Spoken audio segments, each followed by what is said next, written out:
Hey guys, this is Zircon, and today I'm going to give you a behind-the-scenes look of my latest remix, Castlevania Electro Killer 6000. This is basically a funk, retro, electro remix, sort of inspired by Daft Punk, or the remixer Reza on OC Remix if you've heard him, as well as, a little bit of the jazzier fusion style, like Joshua Morse, who is one of my favorite artists, so definitely check him out. So a couple things about this mix that are interesting to note. One is that I did it in about a day, 8 or 9 hours total. And then the other thing is that I actually sing on it. You can see some of these vocal clips here, and I'll play them in a second. But that's me singing, and then I vocode it later. Normally I don't do that, but you'll hear the dry version, so enjoy that. All right, so let's just take a listen to part of the song.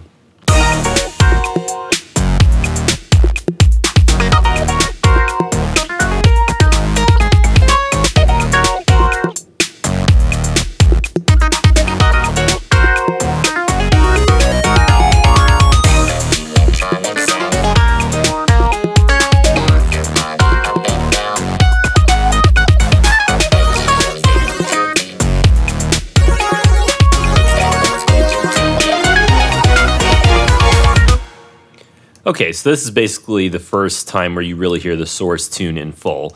The first thing I want to talk about is the drums that I used here. This is sort of how the song started, was just me messing around with different drum sounds.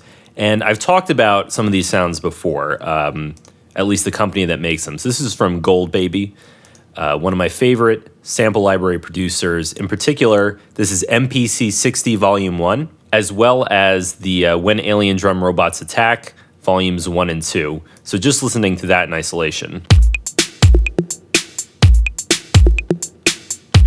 It's a very old school sound. You can hear it's different layers. We have a 909 kick, a Linn drum kick, and then different, 606, 707, and 808 sounds. Hi-hats, other hi-hats, clave, that sort of thing. So for these, in terms of processing, you've heard me talk about these things before. I have a kick, it's overdriven, it's got some nice notched EQ on it. I have a drum mix, everything's getting compressed.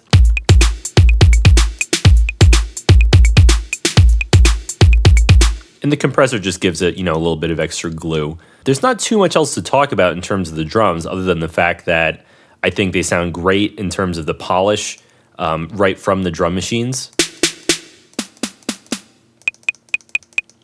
It's got a very clear sound. They really don't need to be processed that much. And that's really the ideal situation when you're working on drum parts. You don't want to have to worry about processing. So, I did a few different variations. In case you don't know this trick, if you have a pattern, create another version of it, and then you go up to make unique. Then you can go in and change the hits around, So that's a very useful technique for creating quick variations, and that's why my drum patterns are sort of spaced around like this. I have a few other layers, shakers and hi-hats. Okay, so let's take a look at the bass sound.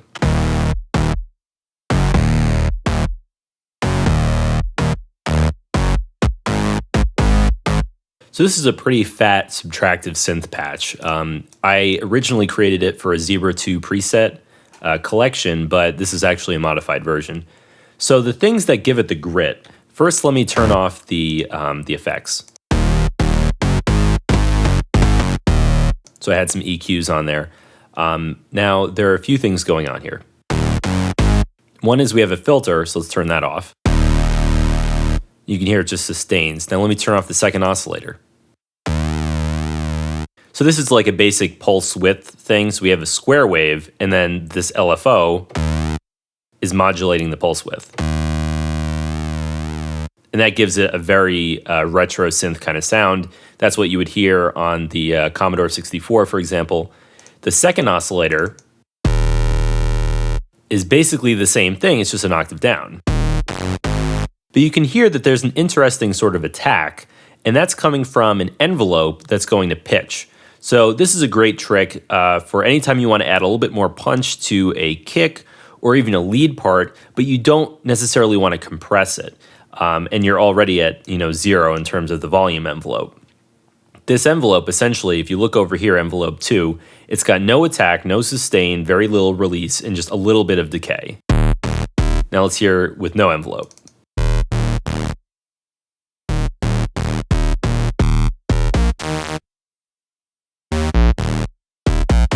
So it just gives it a little bit of punch. On a side note, if I were to take away the sustain and decrease the decay on this instrument in general, that's actually how you can synthesize a kick drum, is just by using a pitch envelope on the tuning. Let's change that back to what it was before. And then the filter just sort of closes slowly.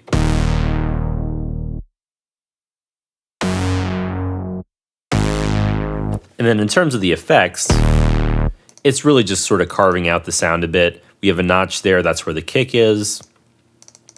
And then another notch a little bit higher up on a separate EQ.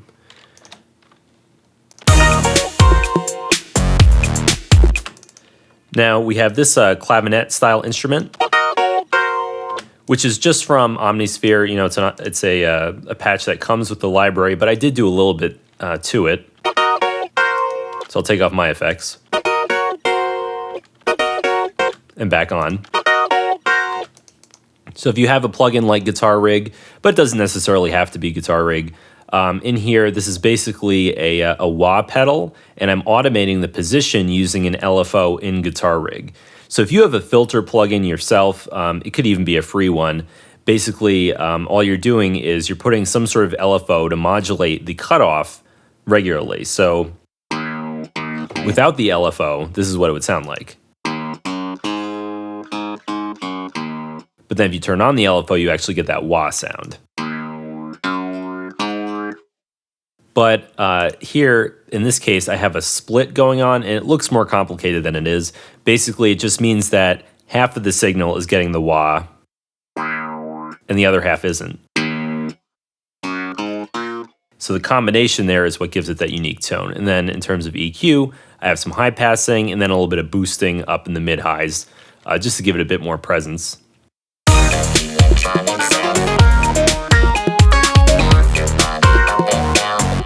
So let's take a look at some of the vocals here. Now, not everybody knows how to use a vocoder, so I'll go over just the basics of what's going on here. Basically, with a vocoder, you have a carrier and a modulator.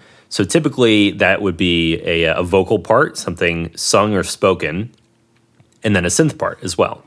So in this case, the spoken part sounds like this. Feel that electronic sound. Move your body up and down. And it sounds goofy, but the thing is, for vocoding purposes, you really want that kind of very robotic, emphasized rhythm when you're speaking or singing. Now, there's also a synth part here, and the synth part is in a different pattern. So let's take a look at what that is without the vocoder. So let's send it to the master track. It's just a saw wave, nothing else to it. So what's going on here is that the synth, which is on channel 12, gets sent, I right-click, sidechain to this track. 11, which is where the vocals are that we just heard, has the vocoder on it. And the vocoder, you can see 0 is the modulator, 0 being the voice, and 1 is the carrier, that being the synthesizer. So what you get, let's just play just that stuff here. You get this. Feel that electronic sound. Move your body up and down. Arpeggios, they move your feet. I have a little vibrato on the synth. It's that old school to beat. In terms of effects, you know, vocoding can produce sort of a harsh sound sometimes, so you sort of have to tame it with different effects here. If I were to turn those off, feel that electronic sound. It's a little bassy, it's kind of rumbly. Feel that electronic sound. Not consistent, so having the compressor, the delay, the reverb, stereo effect, again, just kind of cutting out the bass there. Feel that electronic sound. It's nice. Now, later on, we're going to do more with this, but for now, that's what's going on there. Here's another trick in FL Studio that not everybody knows about. This arpeggiated sound is, with Zebra, it's just a pulse width square, so very simple, but this by itself is not producing the arpeggio. Actually, if you go to the Function tab of FL, you'll notice that there's a little arpeggiator thing. So if you turn that off, doesn't sound like anything. If you set it to down or up or whatever, and then change the time parameter,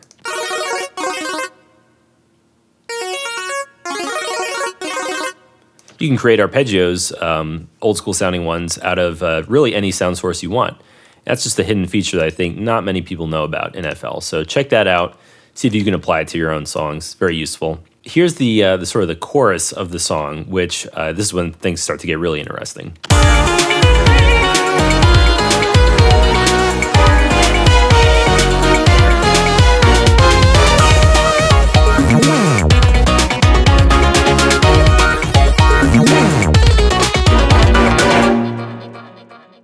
In terms of the composition here, normally I don't go into this too much, but I just wanted to show sort of one of the principles I keep in mind when I'm remixing music. Let's make a little bit more space. I try to change the harmony a little bit, especially when the source is simple like this. So for example, here's a string patch from Contact. The chords here are essentially a modification of the original source. So if here's our key, it's D sharp or E flat or whatever you want to call it. So in the original, it's, let's see.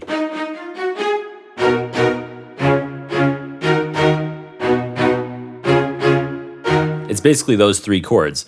So instead, what we're doing is we have this chord, which is a sort of a jazzy, it's based off the C in the scale. Instead of going down to the B first, we're going down to the C first, and then the B, and then up an octave.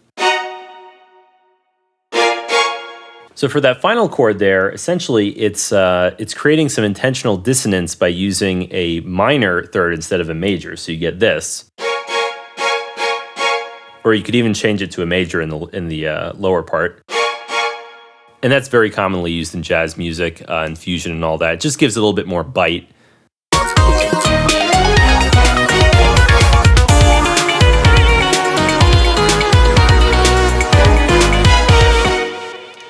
So what's that lead synth?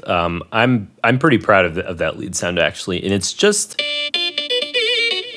This is the vocoder from before, but it has a totally different sound because what I did was take a single syllable, stretched it out in FL, and then use that as sort of a constant carrier signal.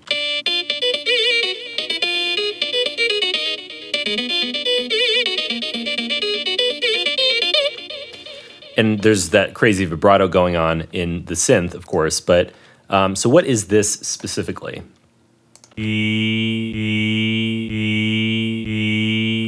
I know, it's the most lovely sound in the world. But you can hear that when you have the vocoder going on, that it actually sounds pretty good. Plus, I put a pitch shift envelope for the vocoder to give it a little bit of change in tone. So check out this knob, I think it's this one here. It just gives it a little bit more motion, which is nice.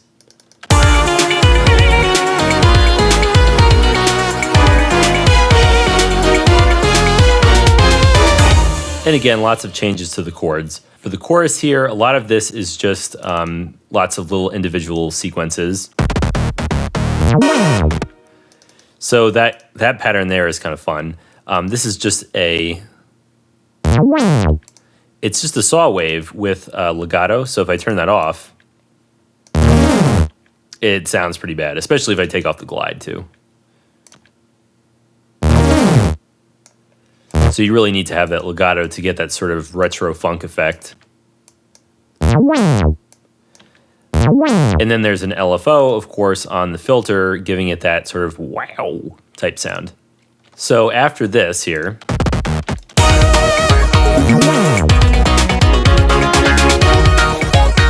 there's a drum breakdown, which I'm not going to play in its entirety.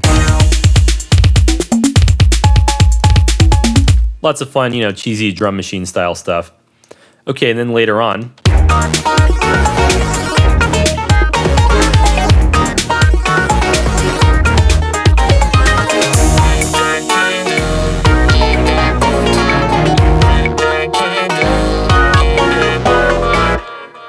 So here again, this is the vocoder in action. This time it's a different input sound. It's a different recording. So let's listen to what that sounds like without the vocoder. Whip that candle, get that pork chop. Whip that candle, get that hard rock. Now, I know it sounds goofy. I know it doesn't sound very good. I'm not a singer. But when you put that through the vocoder, you get this.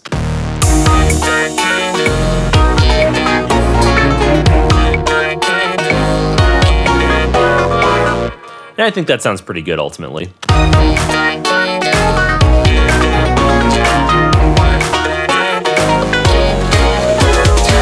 And you can see I had to chop things up a little bit to get it to fit the synth pattern as well. So, and again, with the chords here, the original chords were, let's see, let's find where I was doing the chords. I think it's this pattern. So, I think in the original song, it was just this. Dun dun dun dun dun dun dun dun dun dun dun boom bam ba. So you get the idea. So instead of doing that, I sort of took it and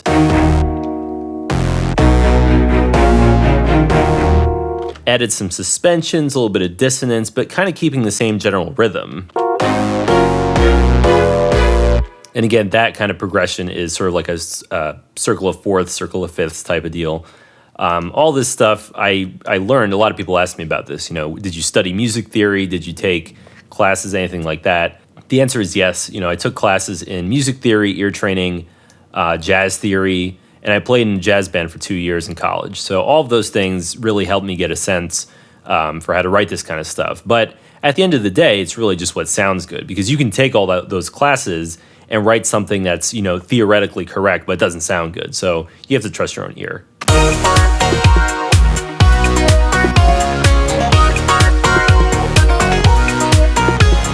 So that's kind of going back to the original progression. And then for the final repeat, we have a sort of a crazy synth solo.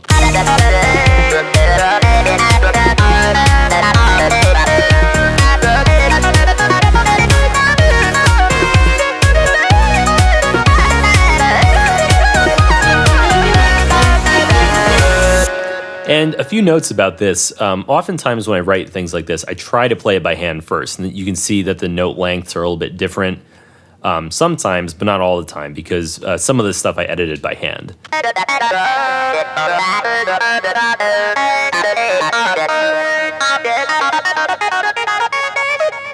So, you know, don't think that I just played that in perfectly. Obviously, I did have to quantize it. One thing that I like doing in my lead parts, instead of just having simple 8th notes and 16th notes, you can switch the snap to what is a dotted 16th note, and then you can kind of get in there. They're not dotted. It's a 24th note, I think. So you get stuff like this, and that's just that kind of very quick pattern. I think that adds a lot to the rhythm as opposed to just having the same, you know, 8th and 16th note rhythm.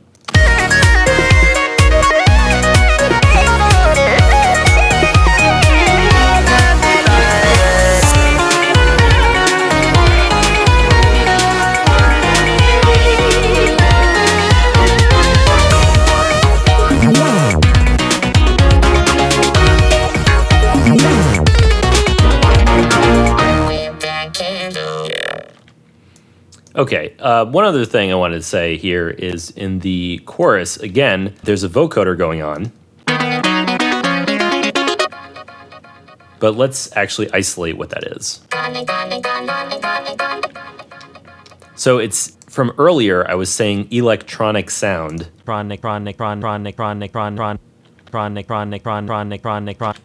I chopped that up, put it through the vocoder with that same automation. And then that's layered actually with another synth sound, which has the same kind of tone to it, this synth here.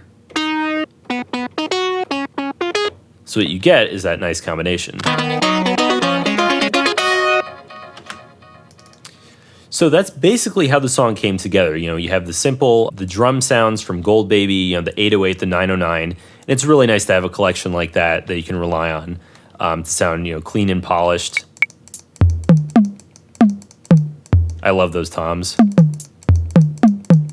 Those are great. Anyway, and then of course also the vocal sound, the vocoder. It's used as a sort of a singing part, but then later as a synth solo, all within the same patch, just using the same source material on that. So I thought that that was a good way to sort of reuse and save some CPU as well. Lastly, I'll just give you a quick overview of what sort of mastering kind of settings I use, because again, you know, people ask me that a lot. You know, how do you master your stuff? I can give you a quick before and after. So I have an EQ just gently dipping down some of the bass frequencies and then high passing everything below 35.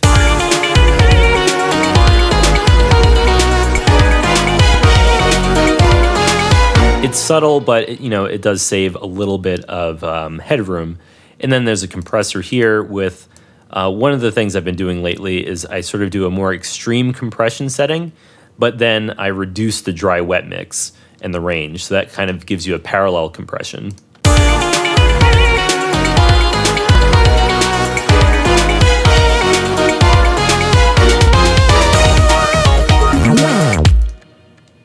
And then overall, on each of the individual instruments, you'll notice the vast majority of them have some kind of high passing as well, which then enables the bass to come through. So if I didn't have that, let's just take a listen. I'll go to an earlier part, maybe. Actually, no, this is a good example here. So I'll take off the EQ on the kick. I'll take it off on the bass as well.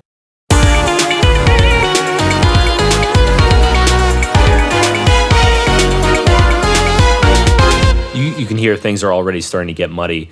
And then if I also take off the side chaining that I have on the bass,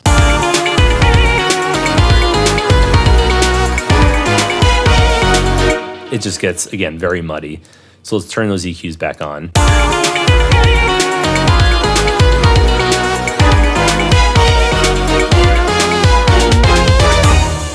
And that's, of course, much cleaner. So that's a very common thing I do. And you see it on just about every instrument I use, even the basses. Because at the end of the day, if you have a great subwoofer or a great pair of headphones and you turn them up, you're going to hear a lot of bass anyway. So you don't really need those very, very low frequencies. Okay, so that is Electro Killer 6000. You can hear it in full on SoundCloud or in the video description below. It's also going to be on Overclocked Remix, probably by the end of the year. I'm hoping for Halloween. So anyway, enjoy, hope you got something out of it, and leave any questions or feedback in the comments below. Later.